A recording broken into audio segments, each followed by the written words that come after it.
Flip phones are officially back for good with Samsung's third generation of the Z Flip, formerly named the Galaxy Z Flip3. Of course, having the novelty factor of a phone being able to fold in half does come at a cost, with the Flip 3 costing £949 unlocked. But even without this special feature, it does still carry some impressive specs. The phone can shoot 4K video across the board and features a 120Hz high refresh rate display. When talking about design, it's pretty hard to avoid the fact that this thing folds in half, but I'll touch on that in a moment. The phone otherwise features a nice premium design that feels good to hold and use. The exterior of the Fold 3 features a glass and aluminium build which I think looks great, and in this black and cream colour scheme it does a good job of hiding fingerprints. It's also nice to see no glossy metal, as the matte aluminium sides of the device will show minimal wear and tear. You'll notice two cameras on the exterior of the device, both which sit alongside a touchscreen display, and this does have some handy features which I'll talk about a bit later in the review. But it also lets you display widgets to be able to swipe between useful information without having to unlock the device.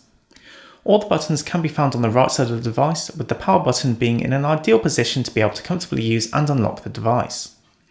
This is important as the fingerprint sensor for the Fold 3 is found within this button, so being able to easily access this without any strenuous movement is great to see. There are also some volume buttons above the power button, and these can be a little harder to reach if using the device with one hand, but they provide a clear click and tactile feedback when pressed.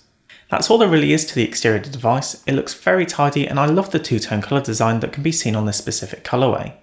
The phone isn't particularly heavy at around 183 grams, but when folded due to its compact footprint it can feel a little heavier. Now let's take a look at the inside. It's time to unfold. This is the first folding device I've ever held, so it does feel somewhat bizarre and novel to be unfolding a phone, and a little bit nerve-wracking at the same time, as this phone is not cheap. When unfolded, you'll immediately notice that the device is tall, with a 6.7-inch display that features a hole-punch camera cutout. The display features a pre-applied screen protector that is not designed to be removed, as removing it could permanently damage or break the device. If you get a Flip 3 for yourself, make sure to leave that screen protector alone and as is. Samsung claims that the display should be able to withstand 200,000 folds before showing any problems. During the last few weeks that I've been able to test the device, I've not had any problems with unfolding and folding, although I did notice that the plastic display can be more prone to collecting and accumulating dust than a phone with a glass screen. The process of folding and unfolding the device is straightforward enough, and the hinge feels sturdy. Samsung also claims that the device is water resistant with an IPX8 water resistance rating, so you should be fine to use this device in rainy conditions, for example. However, the device features no dust resistance rating. As you'll look around the device, you'll notice that the hinge features plastic elements to protect it, as well as the display having a lip around the edge to protect it when the device is folded. I've been very impressed with the display on the Flip 3. Despite only having a 1080p resolution, it looks stunning, and thanks to the fact that it is AMOLED and supports HDR10+, so if you find yourself watching HDR content on the device, it looks fantastic. The display has an 84.7 screen to body ratio, leaving very thin bezels around the device that have a uniform appearance, so there's no big chin at the bottom of the device. The display also features a pixel density of 426 pixels per inch, so text looks sharp and crisp to read, and images and video content look great. The display also provides plenty of brightness, being able to be comfortably used in bright outdoor conditions as well as dim indoor conditions. As this phone does fold, there is a crease in the middle of the screen, so I'm sure you're wondering how noticeable this is. It really depends on what you're looking at and from what angle.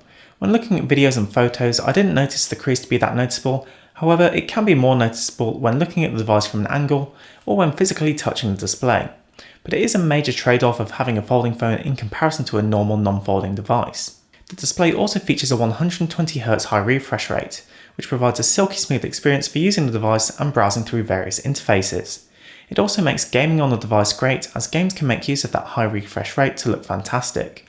The display on the exterior device is also AMOLED, so it blends in seamlessly and looks very good, although this exterior display is not always on and needs to be tapped to wake up. The Flip 3 runs Android 11 with Samsung's One UI 3.1.1, which provides some unique software features offered by Samsung, but also some unique features that make use of the Flip 3's ability to be angled and folded, such as the camera app being able to work in clamshell mode. You can also use the exterior display as a camera viewfinder whilst the phone is folded.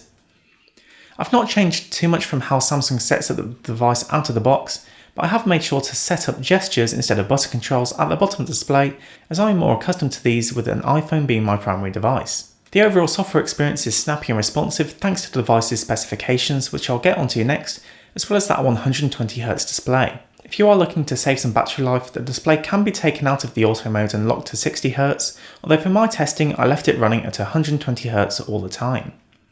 Of course, being a Samsung device, Samsung does like to include their own apps as well as Google's, and this can leave the device containing quite a few apps that duplicate functionality such as Samsung's internet browser and Google's Chrome, as well as the Galaxy Store and Play Store to name two examples, as well as a couple of apps bundled from Microsoft. Most of these can be uninstalled, but there are quite a few apps already on the device or selected by default out of the box during setup. The Flip 3 features smooth and responsive performance, as should be expected of a premium phone. I didn't notice any slowdowns during my time of testing the device, and the overall experience of browsing through apps, gaming and multitasking was smooth and pleasant. This is thanks to the device's Snapdragon 888 processor, which features 8 cores. A mixture of 1 high power, 3 mid power and 4 lower power cores offer fast performance when needed, but also deliver better battery life when a lot of processing power isn't required. The fingerprint sensor on the side of the device performs excellently and was snappy at unlocking the device from sleep, and the speakers also offered surprisingly immersive sound, which offers an immersive listening experience. These won't beat a dedicated wireless speaker, but for speakers built into a phone, not bad. I also ran some benchmarks on the Flip 3 so you can compare them against your own device or any other devices that you may be interested in.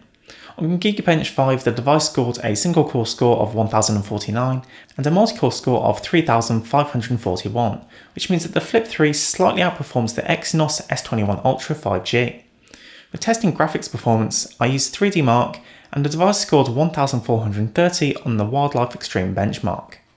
As far as other connectivity goes, the device features 5G connectivity and I happened to find myself in a place where 5G was available. As Vodafone has provided this device for the review, the test was done on their network, with my fastest test speeds being recorded of up to 387 megabits per second on the download. The Flip 3 also supports Bluetooth 5.1, Wi-Fi 6 as well as NFC, which can be used to make contactless payments with Samsung Pay.